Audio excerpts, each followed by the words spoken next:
धाकड़ खबर, बेखौफ सुबह, बेबाक अंदाज। धाकड़ खबर में आपका स्वागत है। मैं आपके साथ हूं अकरम रईस खान। मायावती नाम ही काफी है।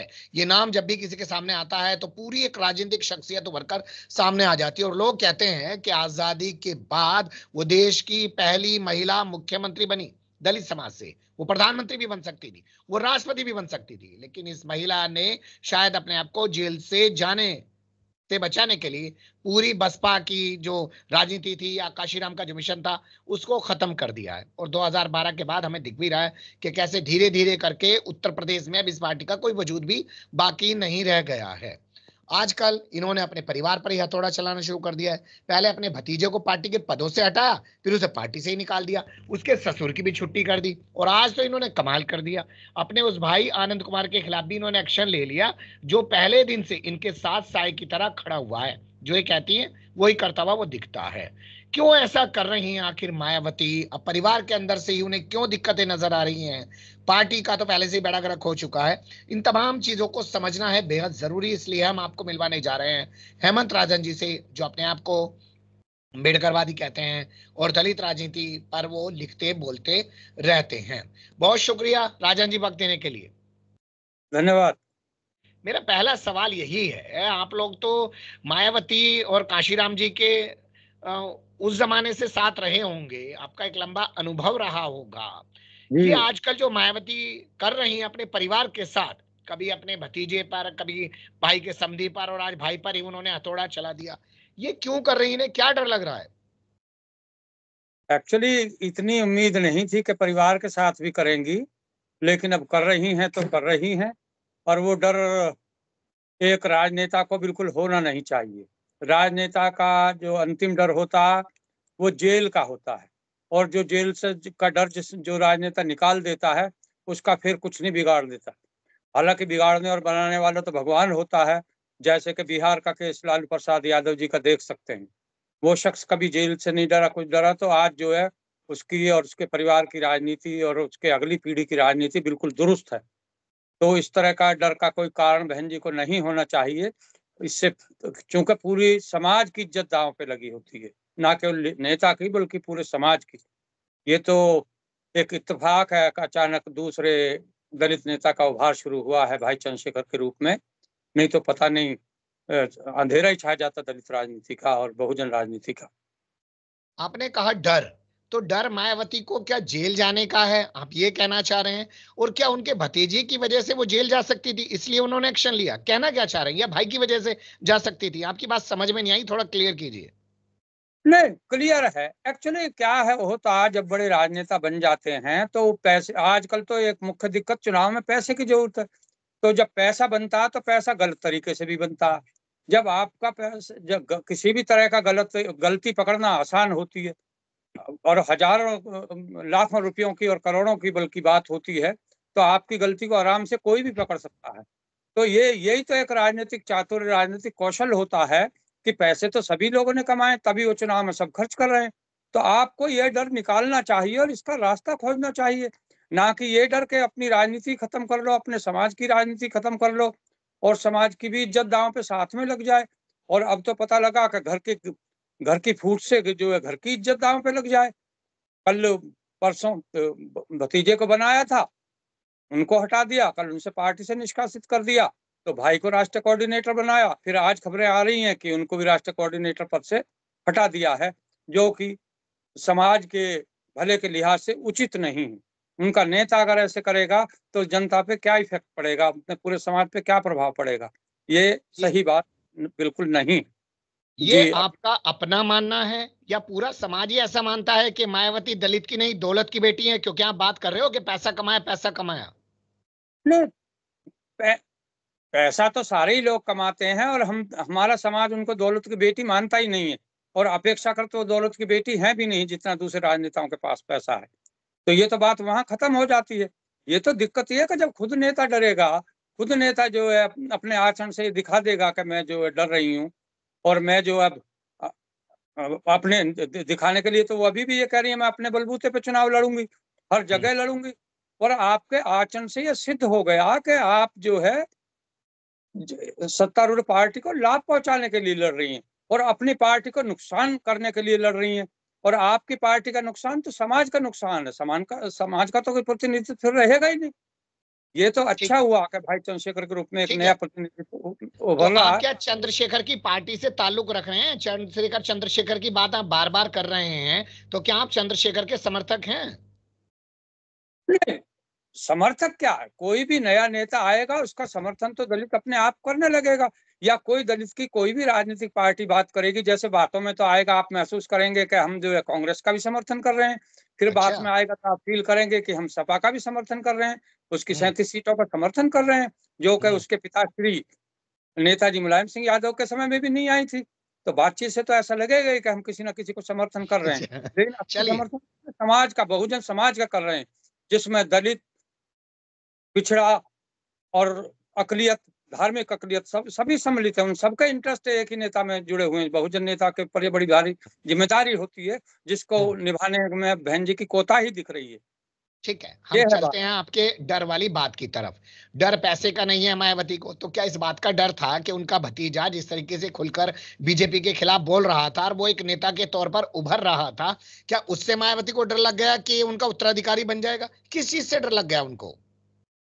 नहीं, डर उत्तराधिकारी बनने का नहीं था। डर तो उत्तराधिकारी तो वो बने, और इंशाल्लाह आगे चल के बनेगा जरूर, वही जो संभावना समाज को नजर आ रही है। अभी हम्म विरोध में चाहे उनको हटा दिया, कुछ उठा दिया, लेकिन जिस ढंग से उन्होंने राजनीति शुरू करी और बीजेपी के लिए कुछ कहना शुरू करा, इससे उल्टा बहन जी ने उसके पर काट दिए, और हम्म बार बार काटे। पहले कोऑर्डिनेटर बनाया, फिर हटा दिया, फिर बनाया, फिर हटा दिया। इससे हमारे समाज में ही नहीं, पूरे भारतीय समाज में एक गलत मैसेज जा रहा है। मैसेज तो जा चुका, अब तो उसको रोकने की बात है।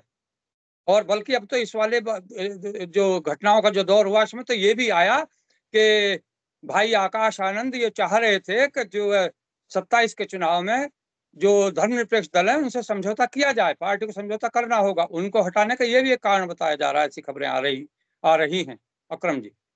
क्या उनको हटाने का यही मुख्य कारण है, या उन्होंने इस बात की शिकायत कर दी होगी बहन जी से कि भाई मेरे बेटे को क्यों पार्टी से निकाल दिया, मेरे समधी को क्यों पार्टी से निकाल दिया? नहीं, वो जितने बेचारे आनंद जो है कायदे के स्वभाव के हैं, उनके मुंह से जबान प्राय नहीं निकलती देखी जाती, तो समाज को भी ये मैसेज चला जाता। तो ये शिकायत तो उन्होंने भी बहन जी से नहीं करी होगी, इसलिए तो विश्वास के साथ कहा जा सकता है कि ऐसी कोई शिकायत उन्होंने नहीं की होगी। तो सारा निर्णय बस बहन जी का ही है, उनके आचरण तो से जो हमें पता लग रहा है। तो बहन जी को चला कौन रहा है? सतीश चंद्र मिश्रा, यानी कि आरएसएस के ये लोग चला रहे हैं क्या? अब ये तो नहीं कहा जा सकता है निश्चित रूप से कौन चला रहा है, पर वो समाज में एक हवा तो है ही, ना केवल बहुजन समाज में बल्कि पूरे भारतीय समाज में, कि वो मिश्रा जी के हाथ में कुछ ना कुछ होता है, और कुछ ना कुछ राय उनकी चलती है, तभी उनका जो है आधार दूसरों की तुलना में पुख्ता बना हुआ है। नहीं तो एक एक करके सारे नेता छटते जा रहे हैं, और उनकी इमेज जो है पिछले 20-22 वर्षों से, जब से वो परिचित हुए आए हैं पार्टी में, तब से वो इमेज उनकी बराबर बनी हुई है। उनका कद थोड़ा इधर थोड़ा 19-21 होता रहता है, लेकिन उनके अधिकार पूरे बने हुए हैं। आप ये भी तो कह सकते हैं ना कि भाई आकाश आनंद पे मायावती ने दांव लगाया, वो दिल्ली में फैल हो गया, हरियाणा में फैल हो गया, तो क्यों ना उसके खिलाफ कार्रवाई की जाए? नहीं ऐसा समझा जा सकता है, आप कार्रवाई कर सकती हैं, उन्होंने कार्रवाई की है, ये उनका अधिकार क्षेत्र है, ये बात बिल्कुल ठीक है। लेकिन आप जिसको बना, जब आप रणनीति ऐसी अपना लेंगे और वो रणनीति आपकी बनाई हुई अंतिम होगी कि उससे पार्टी हार ही हार है, तो उसमें भाई आकाश आनंद की या भाई आनंद कुमार की तो गलती नहीं मानी जा सकती। वो तो गलती परिस्थिति की है, और सारी हम्म पार्टी हार रही है, अकेली बसपा जीरो पे थोड़ी आए जा रही है, और पार्टी भी हम्म तो हार रही है। और तरह तरह की जो है गड़बड़ियां चुनाव में रिकॉर्ड हो ही रही हैं, चुनाव आयोग तक हो रही हैं, और प्रशासनिक हो रही हैं, सब सारी। इवन कांग्रेस कह रही है, सपा कह रही है कि हर तरह की गड़बड़ी चुनाव में हो रही है। और राहुल गांधी जी ने तो यहाँ तक कहा कि हमें स्टेट से लड़ना पड़ा। हम्म। तो ये बात तो है, उसमें अकेले आकाश आनंद को दोष दिए जाना किसी कदापि उचित नहीं। आप इसे ऐसे भी तो कह सकते हैं मायावती की तारीफ करते हुए कि भाई वो ये दिखाना चाहती हैं देश को, समाज को, अपनी पार्टी को, कि मैं भाई भतीजे वाली पार्टी नहीं हूं, मैं अपने समाज से ही किसी को अपना उत्तराधिकारी बनाऊंगी, उन लोगों को मौका दे रही हैं। आप पॉजिटिव भी तो देखिए इसको। हाँ, ये पॉजिटिव देखा जा सकता है। फिलहाल अब जो वो कह रही हैं कि मेरे जीते जी कोई उत्तराधिकारी नहीं होगा और मैं अपने हिसाब से बाद में बनाऊंगी, या जब भी वो बनाएंगी, तो वो तो बात उनके कायदे की है और हटाना भी उनका अधिकार है। लेकिन ऐसा इंप्रेशन नहीं जाना चाहिए कि वो किसी से डर के हटा रही हैं या डर के बना रही हैं, या किसी तीसरे आदमी के कहीं और के गाइडेंस से बना रही हैं। इससे पूरे समाज की इज्जत कम होती है। आप बार बार समाज की इज्जत की बात कर रहे हैं, तो समाज में मायावती के इन फैसलों को लेकर कैसी बात है? लोगों ने अब छोड़ दिया है कि भाई ये काशीराम के मिशन पे नहीं रही हैं, बसपा को छोड़ो, चंद्रशेखर की तरफ चलो। क्या नैरेटिव बन रहा है इस वक्त समाज में? नहीं, दोनों ही तरफ बन रहा, भी समाज देख रहा है तगड़ी इच्छा शक्ति से। आपको नहीं लगता कि आपका जो समाज है वो भाजपा का सबसे बड़ा वोटर बन चुका है? नहीं, अभी नहीं बना है। अभी वो कांग्रेस का, धर्मनिरपेक्ष दलों का सबसे बड़ा वोटर बनना चाहता है। पिछले लोकसभा में 37 सीटें समाजवादी पार्टी की और 6 सीटें कांग्रेस की जीतना इस बात का द्योतक है कि वो दलित बहुजन समाज जो है वो इसके तरफ है, धर्मनिरपेक्ष शक्तियों की तरफ है। वो हिंदू मुस्लिम करने वाली शक्ति की तरफ नहीं है। अरे साहब, एक ये बात तो बताइए, थोड़ा सच तो बोलिए। दिल्ली में दंगा हुआ, दलित समाज के लोगों ने क्या किया मुसलमानों के साथ? बहराइच में दंगा हुआ, दलित समाज के लोगों ने क्या किया मुसलमानों के साथ वहां? कहीं तो सच बोलिए। नहीं, मैं एकदम सच बोल लेंगे। और दिक्कत ये है कि ये हम मानते हैं कि दलितों के जब कोई आपदा आती है, ऐतिहासिक कारण जब भी होता है, तो मुसलमानों का पूरा सहयोग दलितों को रहता है और दलितों का बदले में उतना सहयोग नहीं हो पाता। इसका कारण अकरम भाई साफ है। इसका कारण है कि अभी दलित उस हैसियत में नहीं है। बेचारे बोल के ही तो फेवर कर सकते हैं, जैसे मैं मुस्लिम समाज का फेवर कर रहा हूँ, मुस्लिम समाज का बातों मैं से फेवर फेवर की बात नहीं कर रहा हूं, मैं आपको सीधा बता देता हूं। रिपोर्ट्स ये कहती हैं कि चाहे गुजरात दंगा हो, चाहे दिल्ली दंगा हो, चाहे बहराइच में दंगा हो, दलित समाज के लोगों ने पूरे भगवा गैंग के साथ मिलकर मुसलमानों के खिलाफ काम किया है। दंगे बवाल में शामिल रहे हैं वो लोग। नहीं, नहीं होते। अब दलितों का बड़ा हिस्सा नहीं होता है शामिल। बहुत छोटा मोटा कोई हिस्सा, छोटे मोटे लालच में अशिक्षित वर्ग कोई अपने आप चला जाए दंगे में, उन ऐसे कामों में शामिल हो जाए तो अलग बात है। लेकिन दिल से अब कोई दलित इस तरह के कामों में शामिल नहीं होता है, बल्कि अति पिछड़े लोग भी कभी ऐसे कामों में अब शामिल नहीं होते हैं। क्या आपको नहीं लगता कि आरएसएस की शाखाओं में इस वक्त दलित समाज के युवा ज्यादा जा रहे हैं? ये ऐसा लगता है वो फैलाए भी जाता प्रोपेगेंडा है, नहीं जा रहे, नहीं जा रहे होंगे। इस बात का कोई प्रमाण किसी के पास नहीं है कि ऐसे बहुत ज्यादा जा रहे हैं।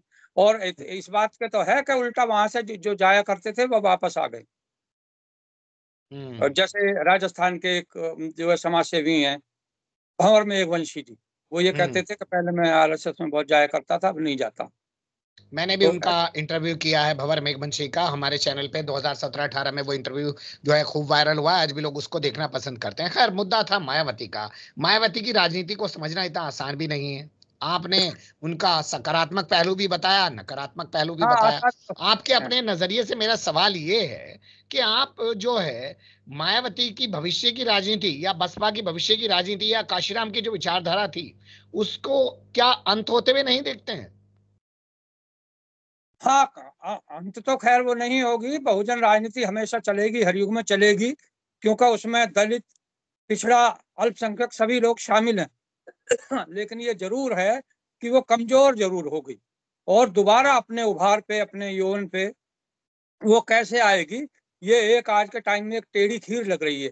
हमें लगता है कि धर्मनिरपेक्ष शक्तियों की विजय के बाद ही वो स्थिति दोबारा आ सकती है। और ये क्या धर्मनिरपेक्ष शक्तियां तब इकट्ठी होंगी जब जब एक सामाजिक बुनियादी गोलबंदी इनमें बने और सामाजिक समझ इनमें बने। इसके ठीक है। लिए छोटी छोटी बैठकें आवश्यक हैं, इसके लिए आपसी हम्म। विचार विमर्श आवश्यक है। चलिए, बहुत अच्छी बात है कि आपसी बातचीत होनी चाहिए, लेकिन अब मेरा एक आखिरी सवाल है, फिर आगे किसी और मुद्दे पर आपके साथ जुड़ेंगे। क्या किसी ने मायावती को ये बता दिया है कि अपने बाद किसी को भी बड़ा दलित नेता मत बनने दो? पहली मूर्ति लगेगी बाबा साहब की, दूसरी काशीराम की, और तीसरी तुम्हारी लगेगी। तुम अगर किसी को बड़ा नेता बना दोगी तो तुम्हारे बाद किसी और का नाम लिखा जाएगा। किसी को इस लायक बनाओ ही मत। क्या इस विचारधारा पे काम कर रही है मायावती? लगता काफी कुछ यही है। और ये बहन मायावती के नहीं, सारे दलित नेताओं में इस तरह की ये परेशानी उनके साथ रही है कि बाबू जगजीवन राम के समय में भी कोई दूसरा ना बने, लेकिन बीपी मौर्य बन गए। लेकिन जब बीपी मौर्य जी बन गए तो फिर वो इस चक्कर में थे कि कोई तीसरा ना बने, लेकिन ऐसा संभव नहीं। चलिए, बहुत शुक्रिया। आप मोबाइल से बात कर रहे हैं और मोबाइल से बात करने में कोई दिक्कतें दुश्वारियां भी होती हैं। आपने वक्त दिया, फिर आपके साथ किसी और मुद्दे पे जुड़ने की कोशिश करेंगे। धन्यवाद।